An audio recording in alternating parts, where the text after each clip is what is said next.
हाय, कैसे हो? सब बढ़िया।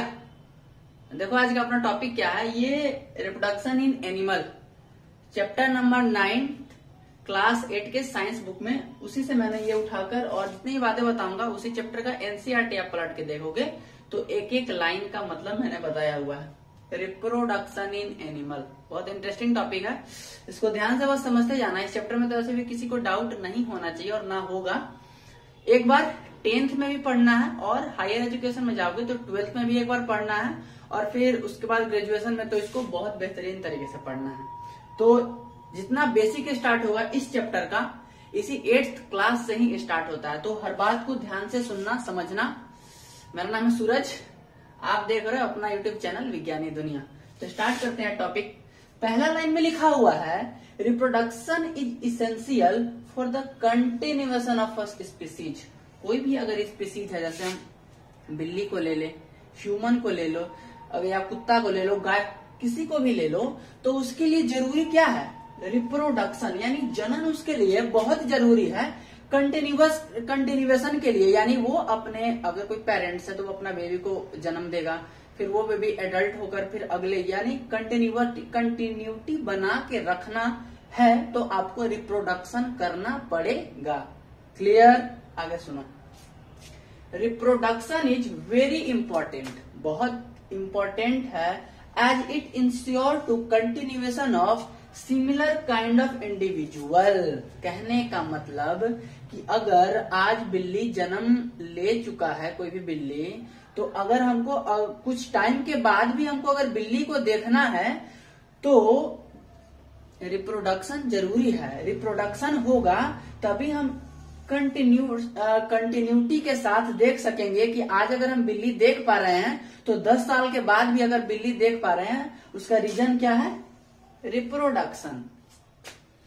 जनरेशन आफ्टर जनरेशन, किसी भी चीज को अगर, किसी भी अगर प्राणी को अगर हमको देखना है जनरेशन आफ्टर जनरेशन, तो हमको रिप्रोडक्शन करना ही पड़ेगा। सही बात। आगे देखो, इस चैप्टर में हम लोग को ज्यादा कुछ नहीं जाना है, ज्यादा डीप तो जाना ही नहीं है। डीप जाने के लिए 10th क्लास और 12th क्लास है, इसीलिए इसमें सारी बातें बेसिक ही चलेंगी। तो हम लोग इस चैप्टर में पढ़ना है एनिमल में रिप्रोडक्शन किस तरीके से होगा। उससे पहले एक चार्ट यानी टेबल बनाया हुआ है कि कोई भी जानवर है तो उसके बच्चे को हम क्या बोलेंगे। जैसे ह्यूमन के अगर बेबी है, यंग वन को हम लोग बोलते हैं बेबी, उसके बच्चे को बोलते हैं क्या? बेबी। अगर कैट यानी बिल्ली के बच्चे को हम लोग क्या बोलेंगे? किटेन। डॉग के बेबी को क्या बोलेंगे हम लोग? पपी। हेन के बच्चे को क्या बोलेंगे? चिक। काऊ के बच्चे को क्या बोलेंगे? काल्फ। फ्रॉग के बच्चे को क्या बोलेंगे हम? निम्फ। बस ऐसे ही था, पढ़ लो, बुक में दिया हुआ एनसीईआरटी में, इसलिए मैंने यहाँ पे बता दिया। आगे मोड ऑफ रिप्रोडक्शन। कितने तरह के रिप्रोडक्शन होंगे? 2 तरह के, एक सेक्सुअल रिप्रोडक्शन, ए सेक्सुअल रिप्रोडक्शन। तो हम लोग बात करने वाले हैं सबसे पहले सेक्सुअल रिप्रोडक्शन के बारे में। तो सुनो, the reproductive part in animal also produce gamete. जो भी रिप्रोडक्टिव पार्ट एनिमल, यानी एनिमल मतलब समझना कि हम लोग खुद के बारे में बात कर रहे हैं, आदमी के बारे में। तो जो रिप्रोडक्टिव पार्ट है वो प्रोड्यूस करेगा गैमेट, सबसे पहला बात। और गैमेट अगर फ्यूज करेगा, फ्यूज होने के बाद क्या बनाएगा? जाइगोट। समझ में आया? एनिमल का बात करें तो हम लोग अपने बारे में समझेंगे पहली बात, फिर कि रिप्रोडक्टिव पार्ट अगर मैमल एनिमल में है वो प्रोड्यूस क्या करेगा? गैमेट। फिर गैमेट फ्यूज होके क्या बनाएगा? जाइगोट। इतना बात अभी तक ध्यान में समझ के रखो। बोल रहा है जो ये गैमेट फ्यूज होके जाइगोट बना रहा है, ये है क्या? दिस टाइप ऑफ रिप्रोडक्शन, इस तरह के reproduction beginning from the fusion of male and female gamete. इसमें होता क्या है कि एक मेल का जो गैमेट है और एक फीमेल का गैमेट है, दोनों अगर फ्यूज होगा, इस तरह के रिप्रोडक्शन को ही हम बोलते हैं सेक्सुअल रिप्रोडक्शन। जहाँ पे एक मेल और एक फीमेल दोनों की जरूरत हमेशा पड़ेगी, तभी हम उसको बोलेंगे सेक्सुअल रिप्रोडक्शन। यहाँ तक में कोई डाउट नहीं होना चाहिए और ना होगा। इसको आप स्क्रीनशॉट लो, आगे बता रहा हूं मैं, स्क्रीनशॉट ले लो। अब सेक्सुअल रिप्रोडक्शन में हम लोग को सबसे पहले बात करना है मेल रिप्रोडक्टिव ऑर्गन के बारे में, कि मेल में कौन कौन से रिप्रोडक्टिव ऑर्गन होते हैं। लिखा हुआ है the male reproductive organ include a pair of testis, pair में टेस्टिस प्रेजेंट होंगे, 2 स्पर्म डक्ट, कितने होंगे स्पर्म डक्ट, 2 स्पर्म डक्ट होंगे, एंड अ पेनिस। ज्यादा डीप में नहीं जाना है हम लोग को इस चैप्टर में, डीप पढ़ने के लिए 10th क्लास बाकी है और 12th क्लास बाकी है, तो इसीलिए जो बेसिक चीजें हैं मैं उसी चीज को बार बार रिपीट कर रहा हूं, आप इस बात को समझो, इसमें ज्यादा डीप नहीं जाना है। तो मेल रिप्रोडक्टिव ऑर्गन क्या क्या है, पेयर ऑफ टेस्टिस, फिर 2 sperm duct and a penis, जो आप फिगर में यहाँ पे देख पा रहे होंगे अच्छी तरीके से।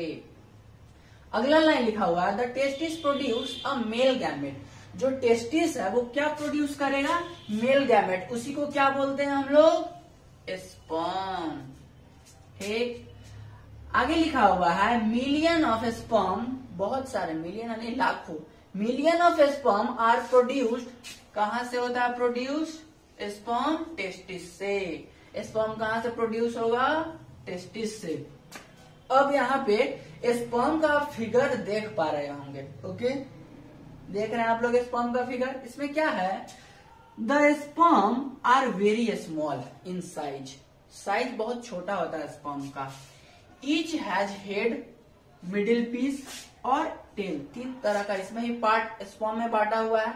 सबसे ऊपर वाला जो भाग है उसको हम बोले हुए हेड, फिर जो बीच वाला भाग है उसको बोले हुए मिडिल पीस, और फिर जो सबसे लास्ट वाला जो उसका भाग होता है उसको बोले हुए हम लोग टेल।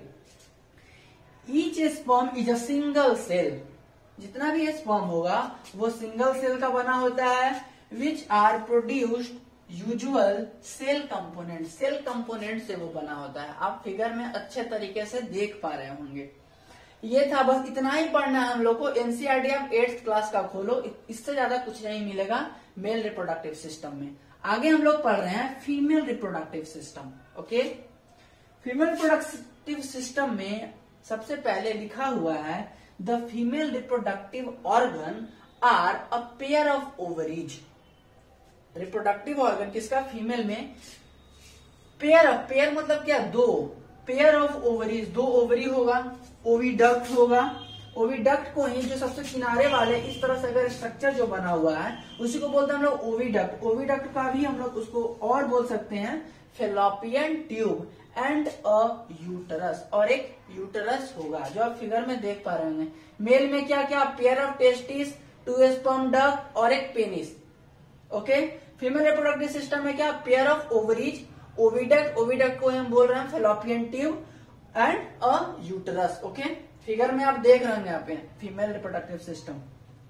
आगे लिखा हुआ है ovary produce female gamete, ovary produce female gamete, उसी को क्या बोल रहे हैं हम लोग, कॉल्ड ओवा, या फिर उसी को बोल रहे हैं हम लोग एग, जो फिगर में देख रहे होंगे आप। इन ह्यूमन बीइंग, ह्यूमन की बात करें, a single matured egg, a single matured egg is released into the oviduct. Matured egg release कहां हो रहा है, ओविडक्ट में, by one of the ovary every month. Female में मैच्योर्ड एग पर मंथ एक बनता है, समझ में आया, कहां बनेगा, ओविडक्ट में। आगे लास्ट लाइन लिखा हुआ है इसमें, यूटरस इज द पार्ट, मैं ज्यादा डीप नहीं जा रहा हूं, बार बार कह रहा हूं, मुझे डीप जाने की जरूरत नहीं है। डीप जाने के लिए आगे 10th क्लास बाकी है और 12th क्लास बाकी है, इसमें सारी बातें बेसिक ही चलेंगी। लास्ट लाइन लिखा हुआ है uterus is the part, uterus part है जहां डेवलपमेंट ऑफ द बेबी, जहां पे बेबी का डेवलपमेंट होगा। एक और लाइन है, स्पर्म एंड एग से, egg is also a single cell. Sperm या फिर हम जैसे एक सेल की बात करें तो वो सब सिंगल सेल की बनी होती है। यहां तक clear. Male reproductive system, sorry male reproductive organ, female reproductive organ खत्म हो गया। अगर कुछ ज्यादा इसमें आपको जानना है तो कमेंट सेक्शन में पूछ लेना, मैं बता दूंगा। इतना ही, बुक में बस इतना ही पढ़ना था, मैंने इसीलिए इतना ही बताया। स्क्रीनशॉट लो।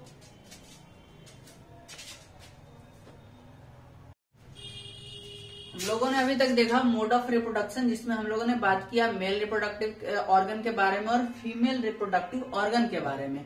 उसी से रिलेटेड है फर्टिलाइजेशन। फर्टिलाइजेशन किस तरह से होना चाहिए उसके बारे में देखें आप लोग। The first step in the process of reproduction, पहला स्टेप क्या है रिप्रोडक्शन का, उसी को बोल रहे हैं fertilisation. First step in the process of reproduction is the fusion of sperm and ovum. Sperm and ovum, sperm आया मेल से और फीमेल से क्या आया ओवम, वो दोनों अगर वो दोनों फ्यूजन करता है अपने से, उसको क्या बोल रहे हैं, उसी टर्म को हम क्या बोलेंगे, फर्टिलाइजेशन। ओके, आगे, when sperm come in contact with egg, sperm egg के मतलब साथ में कांटेक्ट कर रहा है। One of the sperm may fuse with egg, sperm अगर एग के साथ मिलेगा तो वो क्या कर सकता है, फ्यूजिंग कर सकता है, दोनों के बीच में फ्यूजन हो सकता है। फ्यूजन होने के बाद क्या होता है, such fusion of the egg and the sperm, दोनों का अगर फ्यूजन होता है उसी टर्म को हम बोलते हैं फर्टिलाइजेशन, जो आप फिगर में देख पा रहे होंगे बढ़िया तरीके से। एग स्पर्म दोनों के बीच में फ्यूजन हुआ, उसी टर्म को हम क्या बोलेंगे, फर्टिलाइजेशन। ओके, आगे देखो, फर्टिलाइजेशन के दौरान during fertilisation the nuclei of sperm and the egg fuse to form a single nucleus. Sperm का अगर न्यूक्लियाई एग के साथ अगर फ्यूजन करता है, फ्यूज होता है, तो वो क्या मतलब फॉर्म करेगा, एक न्यूक्लियस मिलता है, इस न्यूक्लियस का फॉर्मेशन होगा, इतना समझो। ठीक, अगला क्या, ये जो हो रहा है शुरू में फर्टिलाइजेशन हुआ, फिर हम लोग बात किए कि स्पर्म का न्यूक्लियाई एक के साथ अगर फ्यूजन करता है तो फॉर्म करेगा एक सिंगल न्यूक्लियस। अगर सिंगल न्यूक्लियस ही फॉर्म होगा, एक से ज्यादा न्यूक्लियस का फॉर्मेशन नहीं हो सकता है। This result in the formation of fertilised egg और जाइगोट। जो अभी तक देख रहे हैं फर्टिलाइजेशन, इसमें क्या हो रहा है, फर्टिलाइज एग और जाइगोट का फॉर्मेशन हो रहा है इसमें, बस जो फिगर में आप देख रहे होंगे, इससे ज्यादा कुछ नहीं हो रहा है। Zygote is the beginning of a new individual. Zygote जो हम लोग देख रहे हैं वो क्या है, किसी भी इंडिविजुअल का जो सबसे बिगिनिंग यानी जो शुरू का जो मतलब स्टेज बोले, उसी को बोल रहे हैं जाइगोट। ठीक, जाइगोट क्या है, जाइगोट न्यू इंडिविजुअल का बिगिनिंग पॉइंट है। द प्रोसेस ऑफ फर्टिलाइजेशन का process is meeting of an egg cell from the mother. Mother से क्या मिलेगा, एग सेल, फादर से क्या मिलेगा, स्पर्म सेल, दोनों के बीच में फ्यूजन होगा, उसी फ्यूजन को बोल रहे हैं fertilisation. So the new individual inherit some characteristic from mother and some father. तो होता क्या है, मतलब फादर से अगर स्पर्म आ रहा है, मदर से अगर एक, दोनों के बीच में फ्यूजन हुआ, फर्टिलाइजेशन हुआ, तो हम लोग कहते हैं कि जो न्यू इंडिविजुअल बॉर्न यानी जन्म ले रहा है, हम कहते हैं कि कुछ कैरेक्टर उसमें मदर का आएगा और कुछ कैरेक्टर उसमें फादर का आ ही जाता है।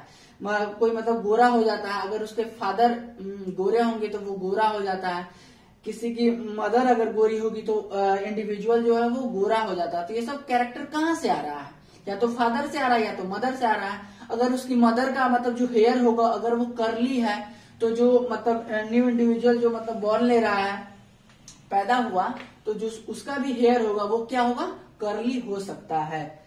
इससे आगे बात करते हैं, यहां तक आप स्क्रीनशॉट ले लो, नहीं समझ में आया तो कमेंट सेक्शन में पूछ लो। आगे उसी फर्टिलाइजेशन में हम बात कर रहे हैं, when we see your brother. अगर हम अपने भाई या फिर अपने बहन को देखें तो हमको पता चलता है कि मेरे भाई मेरे बहन में कुछ कैरेक्टर उसके फादर वाला मिलता जुलता है और कुछ मदर वाला मिलते जाता है। ये आप अपने अपने घर में भी आप देख रहे होंगे, या फिर कोई कहता भी, अगर बाहर से आदमी आया आपके घर में गेस्ट आए तो वो बोलते हैं कि ये अपने पिता के जैसा है, ये अपने मदर के जैसा है। तो कुछ भी ये क्या है, ये जो हम लोग रिप्रोडक्शन पढ़ रहे हैं इसमें जो इनहेरिट स्पर्म कहाँ से आ रहा है, उसके फादर से, एक कहाँ से बन रहा है, उसके मदर से, दोनों के बीच में फ्यूजन हुआ, फ्यूजन होने का फर्टिलाइजेशन होता है, वही फिर न्यू इंडिविजुअल अगर पैदा लिया तो उसमें हम देखते हैं कि कुछ कैरेक्टर मिल रहा है फादर से, कुछ मिल रहा है मदर से, वो इसी के तरह होता है। आगे fertilisation which take place inside the female body. जो फर्टिलाइजेशन है वो होगा कहाँ, मदर के बॉडी में ही होगा, जो मतलब फीमेल है उसके बॉडी में ही होगा। इज कॉल्ड इंटरनल फर्टिलाइजेशन, उसी टर्म को हम बोल रहे हैं इंटरनल फर्टिलाइजेशन। अगर फीमेल बॉडी के अंदर हो रहा है उसी को बोल रहे हैं क्या, इंटरनल फर्टिलाइजेशन। ये होता कहाँ है, अकर्स इन मेनी एनिमल्स, जानवरों में होते हैं इंक्लूडिंग ह्यूमन में भी इंटरनल फर्टिलाइजेशन होते हैं, काऊ में भी, डॉग्स में भी, और इटीसी और बहुत सारे जो एनिमल्स हैं उनमें भी इंटरनल फर्टिलाइजेशन ही होते हैं। ओके, यहां तक समझ गए।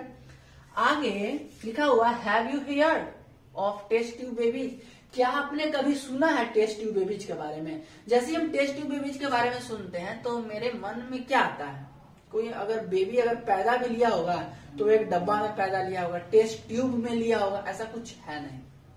इसका करेक्ट एक्सप्लेनेशन सुनो।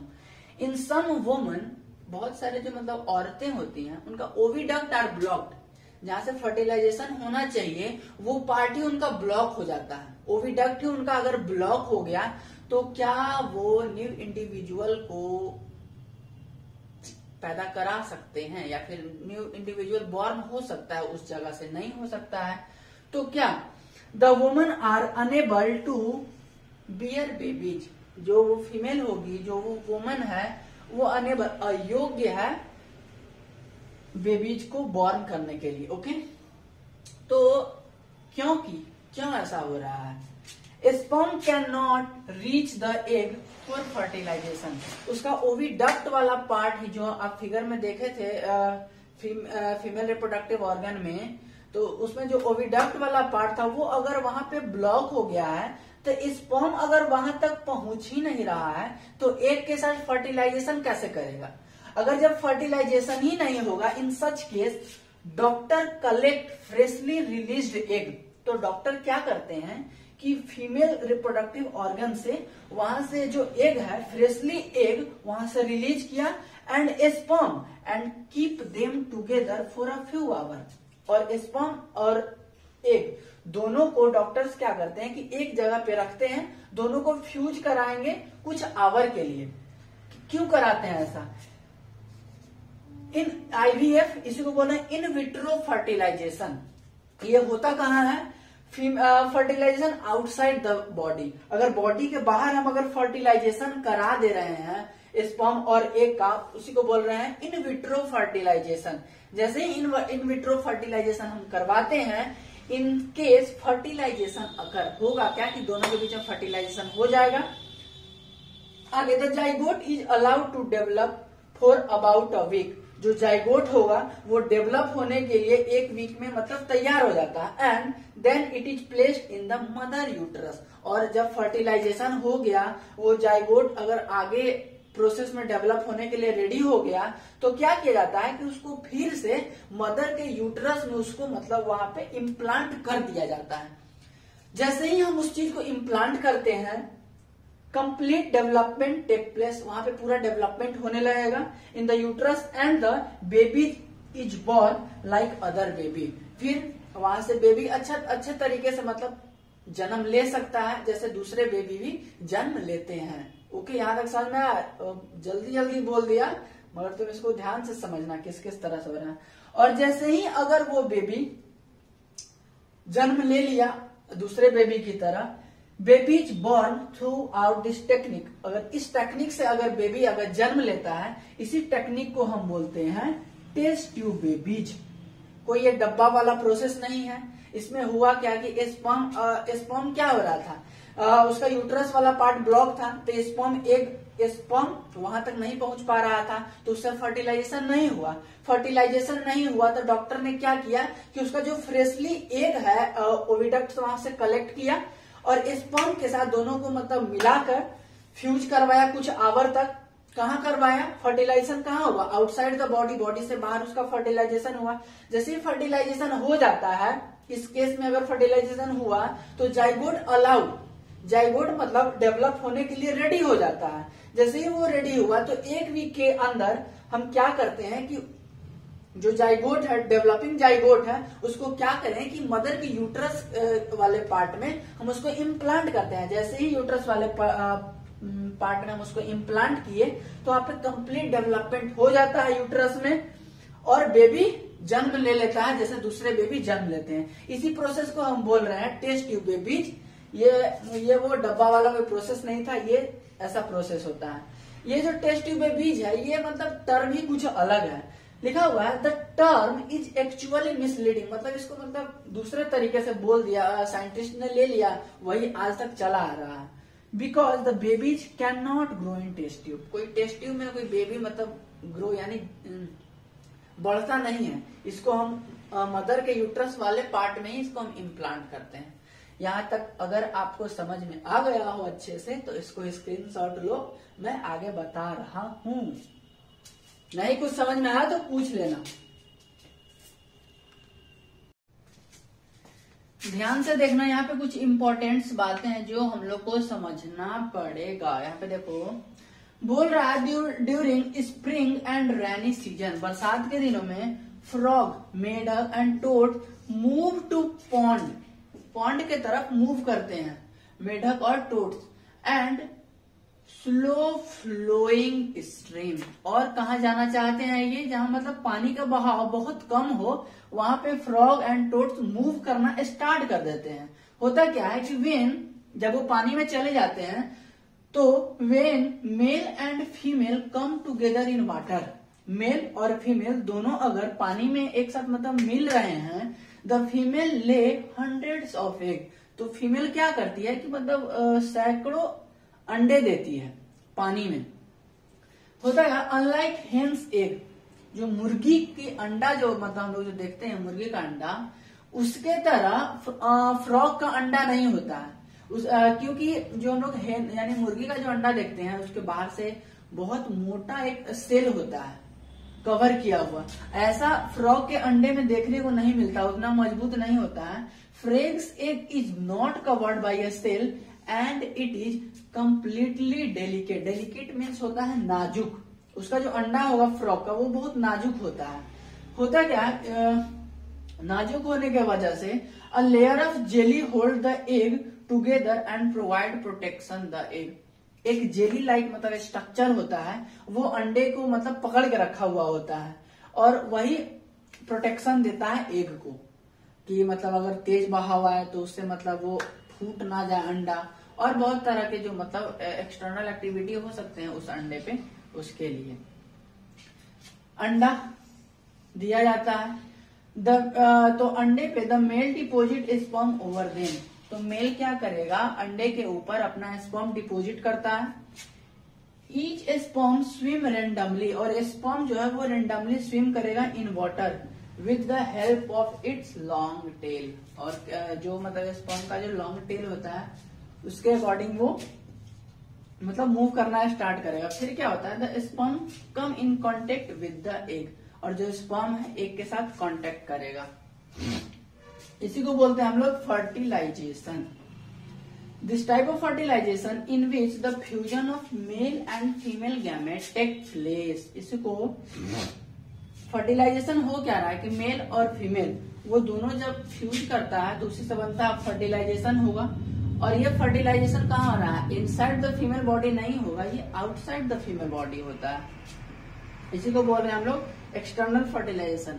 इंटरनल फर्टिलाइजेशन हम लोग पढ़े थे, वो फीमेल जब मेल वाले में पढ़े, ह्यूमन के केस में पढ़ रहे थे तब, ऐसा फ्रॉग में नहीं होगा। वेरी कॉमन एक्वेटिक एनिमल जहाँ पे होता है फिश में और स्टार फिश में एक्सटर्नल फर्टिलाइजेशन हमको देखने को मिलता है। सर अगला जो पढ़ना है अपने लोग को डेवलपमेंट ऑफ एम्ब्रायो, एम्ब्रायो का डेवलपमेंट किस तरह से होगा, प्रोसेस बाय प्रोसेस पूरा बता रहा हूँ, ध्यान से सुनो। Fertilisation result in the formation of zygote which begin the develop into an embryo. बोल रहा है कि फर्टिलाइजेशन होना चाहिए क्या, वो अगर जाइगोट का फॉर्मेशन हो रहा है, स्टार्टिंग हम देखें तो कहाँ, एम्ब्रायो से। एम्ब्रायो अगर फ्यूज करके वो बनाता है जाइगोट, वहां से फर्टिलाइजेशन होगा, जो आप फिगर में भी आप देख रहे होंगे। फिर जाइगोट वहां से डिवाइड करना स्टार्ट कर देगा, the give rise to a ball of cell, ball के फॉर्म में फिर हम लोग देखने लगते हैं। अगला फिगर में आप देख पा रहे होंगे। फिर होता क्या है, the cell then begin to form, वहां से सेल का फॉर्मेशन होने लगता है। Group that develop into different tissue, जो मतलब सेल का डेवलपमेंट होगा, एक टिश्यू में बनना स्टार्ट हो जाएगा। And organ of the baby, और ऑर्गन में भी कन्वर्ट होने लगेगा। आगे दिस डेवलपिंग स्ट्रक्चर, जो हम लोग देख रहे हैं यहाँ पे structure, developing structure is termed an embryo, और उसी टर्म को बोलेंगे हम लोग क्या, एम्ब्रायो। एम्ब्रायो करेगा क्या, the embryo gets embedded, embedded मतलब कहीं पे जाके चिपक जाना। The embryo get embedded in the wall of the uterus, uterus के वॉल पे वो आ जाता है फॉर फर्दर डेवलपमेंट। ये भी आप फिगर में देख पा रहे होंगे। आगे हो रहा है कि the embryo continue to develop in the uterus, और वहां से जो एम्ब्रायो होगा वो यूटरस में कंटिन्यू डेवलप करना स्टार्ट कर देगा। आगे the gradually develop the body part such as, जैसे ही एम्ब्रायो डेवलप होने लगेगा, कुछ दिन के बाद वो डेवलप होने के बाद हैंड्स हम लोग देखने लगते हैं, लेग्स देखने लगेंगे, हेड्स, आईज, ईयर, डिजिट्स जितने भी होते हैं वो सारे हम लोग देख सकते हैं। आगे the stage of the embryo in which all the body part can identified is called foetus, और जैसे ही हम लोग किसी भी मतलब बॉडी में उसके लेग, हैंड, आई, ईयर सारे कुछ अगर हम देखने लगे, उस टर्म को हम बोलते हैं फीटस, जो आप फिगर में देख रहे होंगे। Last, when the development of the fetus is complete, अगर डेवलपमेंट फीटस का अगर कंप्लीट होता है, और कंप्लीट होने के बाद जो मदर होगी वो बच्चे को जन्म दे देती है। यहाँ तक आप समझ गए होंगे, तो इसका स्क्रीनशॉट ले लो। जो भी डाउट हो वो कमेंट सेक्शन में पूछ लेना।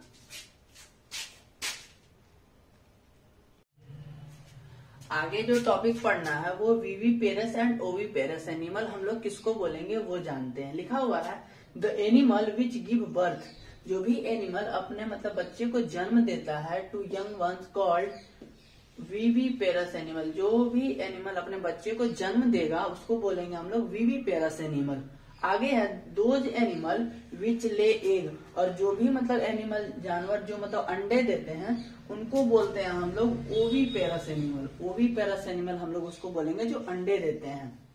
आगे the eggs of a few animal, बहुत सारे जानवर के जो एग होंगे, आर ईस्ट टू कलेक्ट, उसके जो अंडे में मतलब ईस्ट होते हैं, बिकॉज देयर मदर ले egg them outside the body, क्योंकि उसके जो मदर मतलब माँ होगी वो मतलब जो अंडे देगी वो अपने बॉडी से बाहर देती हैं। These animals from which you have collected the egg, जिस एनिमल से मतलब हम लोग एग यानी अंडे कलेक्ट करते हैं वो किसका एग्जाम्पल होगा, ओविपेरस एनिमल का, उसको बोलेंगे हम लोग ओविपेरस एनिमल।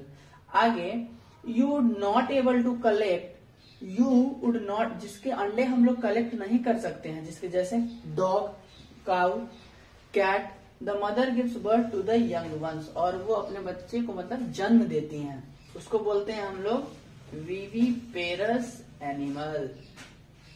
यहाँ तक का screenshot low.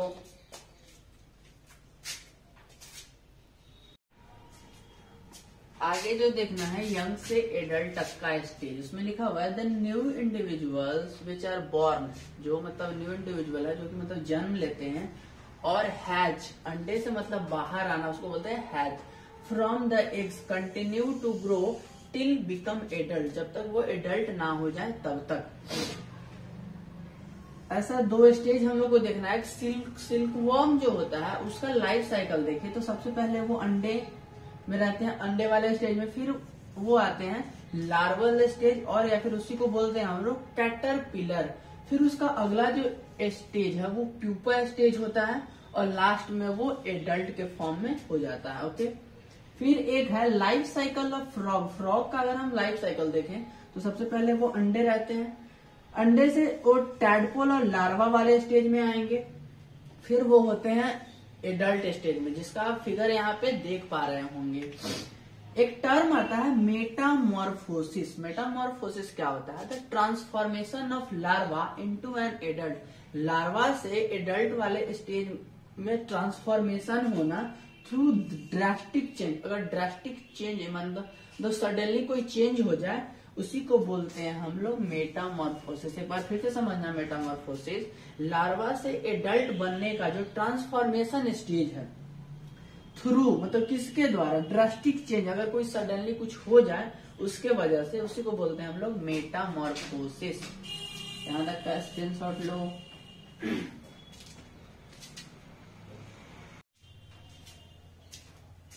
Mode of reproduction में हमने पहला पढ़ा सेक्सुअल रिप्रोडक्शन, और ये दूसरा है एसेक्सुअल रिप्रोडक्शन। अब इसके बारे में कुछ बात जो समझ लो। लिखा हुआ है reproduction that does not involve the fusion of gamete. Gamete के फ्यूजन में जो रिप्रोडक्शन इन्वॉल्व ना हो, या फिर उसका मतलब क्रोमोसोम नंबर में कोई भी चेंजेस ना हो, उसी को बोलेंगे हम एसेक्सुअल रिप्रोडक्शन। एक और उसका डेफिनेशन सुनो कि reproduction in which only single parent is involve. कोई मतलब रिप्रोडक्शन में अगर सिंगल पेरेंट इन्वॉल्व हो, उसको बोलेंगे हम एसेक्सुअल रिप्रोडक्शन। क्लियर? पहला था कि मतलब जिसमें गैमेट के फ्यूजन में वो रिप्रोडक्शन इन्वॉल्व ना हो, या फिर मतलब क्रोमोसोम नंबर में चेंज ना हो, उसको बोल देंगे हम एसेक्सुअल रिप्रोडक्शन। दूसरा था कि मतलब कोई भी मतलब रिप्रोडक्शन हो रहा है, उसमें सिंगल पेरेंट ही बस इन्वॉल्व हो, उसको बोलेंगे हम एसेक्सुअल रिप्रोडक्शन। क्लियर? अब एक केस आता है जो मतलब 8th क्लास का मैं बुक पढ़ा रहा हूँ, तो 8th क्लास में ये हाइड्रा का मतलब फिगर पूरा अच्छे तरीके से दिया हुआ है। हाइड्रा में ये जो बर्ड होता है, इसी से न्यू इंडिविजुअल का फॉर्मेशन होता है। ये हाइड्रा का फिगर है। लिखा हुआ है if new individual develop from bud, अगर इससे न्यू इंडिविजुअल का डेवलपमेंट होता है in hydra, this type of reproduction is called budding. और ऐसे जो रिप्रोडक्शन होंगे उसको बोलेंगे हम बर्डिंग। ओके, अब ये जो दूसरा आप देख रहे हैं स्टेज, ये अमीबा का फिगर है। अमीबा के बारे में जानते हैं कि वो यूनिसेल्यूलर होता है और उसका कोई फिक्स शेप नहीं होता है। तो अगर कोई भी मतलब अमीबा, उसके बीच का ये न्यूक्लियस है, उसका अगला स्टेज में क्या होगा कि वो न्यूक्लियस को डिवाइड करना स्टार्ट कर देगा। Reproduction by the division of nucleus into 2 nuclei. 2 nuclei में अगर ये डिवीजन होने लगे, अगला स्टेज में क्या होगा कि डिवीजन तो न्यूक्लियाई का हो ही गया, इसमें अगले में क्या होगा कि ये बॉडी का भी डिवीजन होने लगेगा। ये और जो न्यूक्लियस है वो अलग अलग बॉडी के तरफ आने लगेगा। लिखा हुआ है division bye its body into 2 each part. दोनों 2 पार्ट में रिसीविंग अ न्यूक्लियस। 2 न्यूक्लियस अलग अलग बॉडी में चले जाएंगे और बॉडी भी अलग होने लगेगा। आगे क्या होगा कि यहाँ से ये बंटवारा हो जाएगा और 2 अलग अलग डॉटर अमीबा बन जाते हैं। यही है स्टेज। इसमें अब finally 2 amoeba are produced from 1 parent two amoeba by dividing 2। हम शुरू में सिंगल पेरेंट लिए, इसी का न्यूक्लियस का डिवीजन हुआ, फिर बॉडी का डिवीजन हुआ और फिर वो 2 बॉडी न्यूक्लियस के साथ अलग हो गए, यानी 2 अमीबा अलग से बन गए। इस तरह का जो फ्यूजन होता है उसको बोलते हैं हम बाइनरी फ्यूजन। ये जो रिप्रोडक्शन हुआ अमीबा में होता है बाइनरी फ्यूजन और हाइड्रा में होता है बर्डिंग। लिखा हुआ है reproduction in which in animal reproduce by dividing into 2 individual is called binary fusion. Clear है? यहाँ तक क्लियर हो? आप स्क्रीनशॉट ले लेना और ये चैप्टर हो गया आपका बिल्कुल खत्म। जो भी इस चैप्टर में डाउट हो वो कमेंट सेक्शन में पूछ के क्लियर कर लेना। वीडियो को लाइक करो, शेयर करो, सब्सक्राइब करो, मतलब जो भी है सब कर लो, क्योंकि उतना अभी मेरा चैनल चल नहीं पा रहा। पता नहीं क्यों वीडियो आप लोग देख नहीं रहे हो। देखना, अगर जो भी डाउट हो पूछा करोगे क्या डाउट है। Thank you. वीडियो को पूरा देखना और दूसरे को भी दिखाना। Thank you.